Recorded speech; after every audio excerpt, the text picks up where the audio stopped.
الحمدللہ الحمدللہ رب العالمین والصلاة والسلام علی رسولہ الکریم اما بعد فاعوذ باللہ من الشیطان الرجیم بسم اللہ الرحمن الرحیم. تھوڑا کرسی ادھر گھسکا دینا، طبیعت عالی چل رہی ہے میری. وقال اللہ تبارک و تعالی فی القرآن المجید والفرقان الحمید. اعوذ باللہ من الشیطان الرجیم بسم اللہ الرحمن الرحیم. قال اللہ تبارک و تعالی اقرأ وربک الاکرم. وقال النبی صلی اللہ علیہ وسلم ایاکم والحسد فإن الحسد یأکل الحسنات کما تأکل النار الحطب. کسی شاعر نے ہمارے ہندوستان کے خاطر انہوں نے کچھ کہا اور یہ بات سب کے سامنے آیا ہے اور ہم بظاہر جانتے ہیں جس طرح کہ ایک پنڈبی مچھلی کے لیے پریشان رہتا ہے، اسی طرح ایک انسان ووٹ کی خاطر اور اپنی وجیتا کی خاطر پریشان رہتا ہے.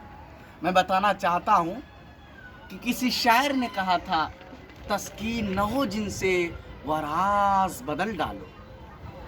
کیا؟ تسکین نہ ہو جن سے وہ راز بدل ڈالو، جو راز نہ رکھ پائے وہ ہم راز بدل ڈالو. تم نے بھی سنی ہوگی، بڑی عام کہاوت ہے. تم نے بھی سنی ہوگی، بڑی عام کہاوت ہے، انجام کا ڈر ہو تو آغاز بدل ڈالو. اللہ کے رسول صلی اللہ علیہ وسلم نے آج سے 1450 برس پہلے انگریزی کے احادیث میں یہ لفظ کہا کہ avoids harming the Muslim O my Lord increase me in knowledge the objectively of the Hadith and قرآن. میں آپ کو کچھ کہنا نہیں چاہتا، میں بس مختصر سی بات آپ کے سامنے رکھنا چاہتا ہوں. الیکشن آپ کے سامنے ہے، پارٹی آپ کے سامنے ہے. اگر آپ چاہیں تو اپنی امیدوار کے مخالف ووٹ دے کر اس کو جتا بھی سکتے ہیں، یہ آپ کی مرضی ہے. اگر آپ چاہیں تو حق کے لیے، انصاف کے لیے انصاف کی پارٹی کو چن کے پارلیمنٹ کے اندر بٹھا سکتے ہیں. یہ مسلمانوں کی عوام کے خاطر ہے. ہماری آواز جہاں تک پہنچ رہی ہے یا ہم سوچ رہے کہ ہماری آواز جہاں تک پہنچے، سوشل میڈیا کے ذریعے پہنچے، نیٹ کے ذریعے پہنچے، ٹویٹر کے ذریعے پہنچے، یوٹیوب کے ذریعے پہنچے، کسی چیز کے بھی ذریعے پہنچے، بس ہم یہ کہنا چاہتے ہیں کہ یہ معاشرہ، جو معاشرہ کے اندر ہم لوگ رہتے ہیں اور جس معاشرہ میں ہماری ایجوکیشن ہوتی ہے، جس معاشرہ میں ہمارے نالج کی پوائنٹ کو بڑھایا جاتا ہے، میں صرف یہی بات کہنی چاہتی ہوں کہ اپنا ووٹ کو آپ برباد نہ کریں. اپنے ووٹ کا حق اور انصاف کے اس میں دے. جیسے قرآن کریم میں بھی موجود ہے فَخَذُوهُ وَمَا نَهَاكُمْ عَنْهُ فَانْتَهُوا. اور اسی طرح کسی شاعر نے کہا تھا ہندوستان کے اوپر کہ وطن سونے کی چڑیا ہے مگر وہ خاک کر دے گی.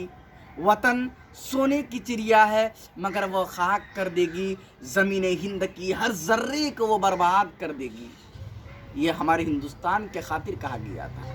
اللہ کے رسول صلی اللہ علیہ وسلم نے ارشاد فرمایا 7 باتیں تھیں اور اللہ کے رسول بھی کہا تھا کہ جو شخص ان 7 باتوں میں سے کسی ایک بات پر بھی عمل کر لے گا تو وہ جنت میں داخل ہو جائے گا اور وہ کل قیامت کے دن اللہ تبارک و تعالیٰ کے عرش کے سائے کے نیچے رہے گا. اور ان میں سے سب سے پہلا شخص کے بارے میں بتلایا وہ امام عادل ہے. اگر اس امام عادل کو ہم پر غور کریں گے اور ہم اس کے بارے میں سوچیں گے تو یہ بالکل یہ مدعا اس وقت اٹھے گا کہ صرف ووٹ اور حق اور انصاف کے لیے امام عادل کا لفظ احادیث میں موجود ہے. اللہ کے رسول صلی اللہ علیہ وسلم نے ارشاد فرمایا کہ انصاف اور